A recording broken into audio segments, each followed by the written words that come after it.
Урматтуу коллегалар, Медералиев. Эми өткөндө социалдык түйүндөрдү карап атсам, бир колдонуучу жазыптыр активдүү.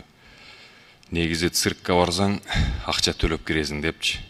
Жогорку кеңештин айрым депутаттарына да акча бериш керек, ушу элди шоу кылып атканына депчи. Эми мен юрист болгондугума байланыштуу жакшы түшүнөм да. Адахан Кимсанбаевич, өзүңүз билип туруп, зачем шоу кылып атасыз? Эми регламентте ушундай норма, буга чейин комитетте каралат, талкууланат, жерге келет, залга өтөт. Туура эмес болуп калган ушул регламентте, чынында. Билбей каласың, кайсы мыйзамга добуш берип атасың. А бирок Адахан Кимсанбаевич уну билип туруп, элге жагынайын деп туруп, бу жерде бардык акылсыздар отурат, ушу жалгыз сабаттуу болгону ушу өкүндүрбөй койбойт да. Эми билесиз буну, 5 колуңуздай билесиз, айланып кетейин. Уятты эми. Усат Тан Турунович. Тан Турунович, мен айтып коеюнчу. Жаңы регламент. Ушул норманы киргиздик. Мыйзамдар талкуу болгондон кийин, мээ свежий болуп турганда ошондо добуш берейли деп. Жаңы регламентте кирди ушул.